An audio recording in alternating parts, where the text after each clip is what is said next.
बात करने आई हैं।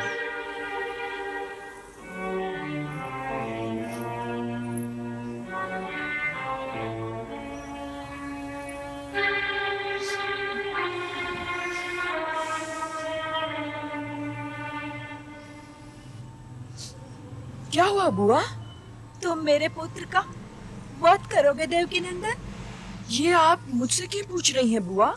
यही आकाशवाणी हुई थी वत्स कि जिसकी गोद में जाते ही इसके दो हाथ झड़ जाएं और तीसरी आंख लुप्त हो जाए वही उसका वध करेगा। ये आकाशवाणी हुई थी बुआ या आपके प्रश्न का उत्तर मिला था? हाँ, मेरे प्रश्न का उत्तर मिला था, परंतु आपने माँ होकर अपने पुत्र की मृत्यु के विषय में प्रश्न ही क्यों किया बुआ? जीवन के इस रहस्य को आप न जानती तो अच्छा होता ना बुआ? तो क्या तू सचमुच उसका वध करेगा? यदि करना ही पड़ा तब तो करना ही पड़ेगा ना बुआ। और आकाश कभी झूठ नहीं बोलता। इतने कठोर न बनो पुत्र, वो तुम्हारा भाई है। क्या तुम्हें उस पर दया भी नहीं आएगी? दया ही तो आएगी बुआ, और दया ही तो करूंगा। ये तो कोई दया नहीं है वत्स। इसे मोक्ष कहते हैं बुआ, मोक्ष। मैं ये सब नहीं जानती।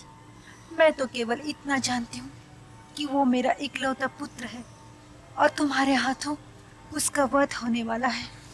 मुझे एक वर दो पुत्र, मुझे एक वर दो। मैं तुम्हारे आगे हाथ जोड़ती हूँ। ये न हाथ कीजिए जोड़ती हूँ बुआ। मैं तुम्हारे आगे। ये न कीजिए, मैं विवश हूँ, विवश हूँ। जब तक तुम वर नहीं दोगे पुत्र, तब तक इस अभागी माँ के हाथ यूं ही जुड़े रहेंगे, यूं ही जुड़े रहेंगे। क्या वर मांग रही हैं आप? केवल एक कि मेरा पुत्र जब कोई अपराध करे तो मेरा ध्यान करके उसे क्षमा कर दिया करना। ऐसे असीमित वर तो केवल महादेवी दे सकते हैं, परंतु ये वचन मैं अवश्य दे सकता हूँ कि मैं उसे ऐसे 100 अपराधों पर क्षमा कर दूंगा जिनमें से हर अपराध मृत्यु दंड का अधिकारी है। 100 अपराधों तक तभी कर दी क्षमा प्रदान, वचन दिया श्री कृष्ण ने, दिया मोक्ष वरदान। यानी कि अभी उनकी जो मृत्यु होगी इनको मोक्ष मिल जाएगा, है ना?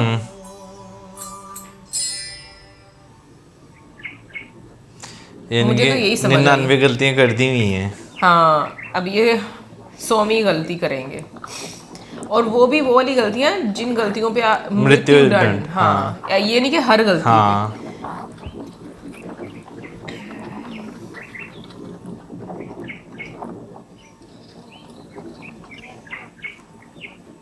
वही बच्चा बढ़कर ये शिशुपाल बना है और अपने विनाश की ओर जा रहा है।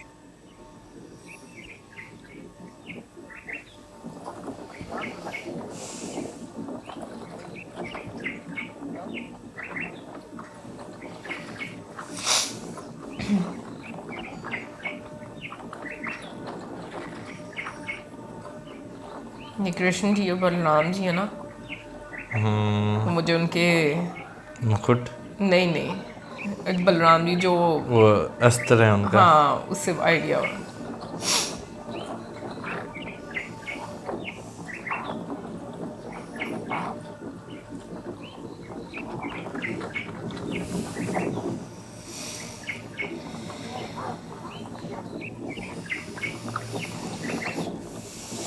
देवकी नंदन कृष्ण और बलराम पधार रहे हैं।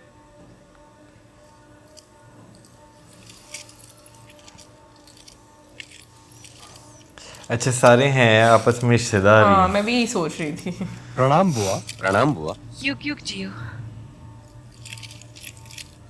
द्वारिका में तो सब कुशल मंगल है ना? जी बुआ, आपके आशीर्वाद से द्वारिका में सभी कुशल मंगल हैं।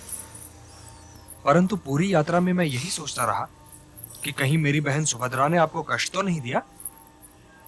अरे आ गई मेरी बहन।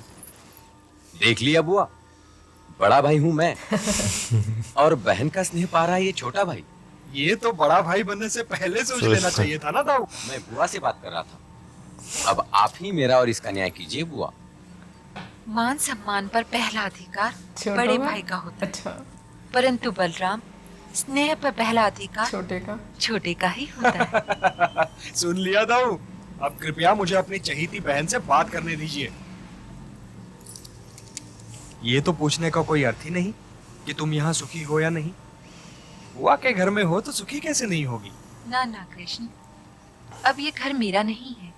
पुत्रवधुओं के आ जाने के उपरांत घर पुत्रवधुओं का हो जाता है। तो ठीक है, मैं तुमसे पूछता हूँ बहना कि तुम्हारे घर में मेरी बुआ को कोई कष्ट तो नहीं है। ये घर मेरा थोड़ी है भैया, ये तो दीदी का है। मैं तो दीदी की दासी हूँ। माताश्री, सुन रही हैं आप? अपने भाई से लगा रही है कि मैंने इसे दासी बना के रखा है। ये भी पूछ लो अपने बहन से कि मैंने इसे सताया तो नहीं।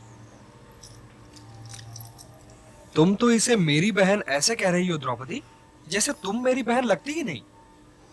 अरे तुम तो इससे भी कहीं अधिक पुरानी बहन हो। यहाँ तो मैं भी कृष्ण से सहमत हो गया हूँ। आपके मुंह से ये सहमत होने वाली बात तो मैं पहली बार सुन रहा हूँ दाऊ। महारानी की जय हो।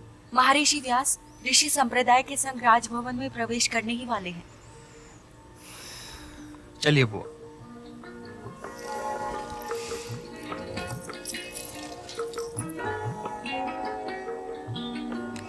ये वही है ना। यशस्वी भव, तेजस्वी भव, मनस्वी भव। भीष्म पितामह भी आ विराजे ऋषिवर। हाँ, सब आए हैं।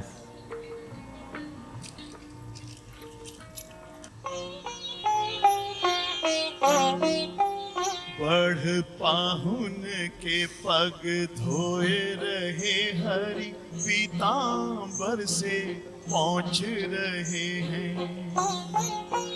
बढ़ पाहुन के कृष्ण जी तो हो रहे हैं ना। धोए रहे हरि, पीतांबर से पहुँच रहे हैं। जो हरि चरण बसे ऋषि मन में, वे ऋषि चरण पखार रहे हैं। जो नाथ है तीनों ही लोकन के, वे लोकन के अब दास बने हैं। हरि उपकारी करे उपकार, तो पतझर भी मधुमास बने हैं। पतझर भी मधुमास बने हैं।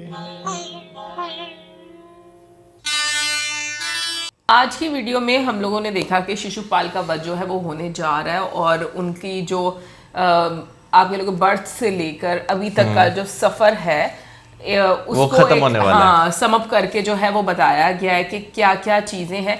बट मैं ये चीज़ भी पूछना चाहूँगी कि लाइक क्यों, मतलब उनका कुछ पास्ट कर्म कुछ इस तरह का रहा होगा या जिसकी वजह से उनको इस जन्म में इस तरह से दंड मिला। और दूसरा ये कि दोनों कज़न थे आपस में, तो उनके बीच में इतनी प्रॉब्लम क्यों थी कि लाइक किस चीज़ को लेकर प्रॉब्लम थी। क्योंकि इसमें हमने अभी तक यही देखा है कि पहले शिशुपाल जो है मतलब उसकी शादी होनी थी रुक्मिणी से। हाँ। रुक्मिणी उनसे शादी नहीं करना चाहती थी, उन्होंने शादी कर ली कृष्ण जी से, ठीक है ना।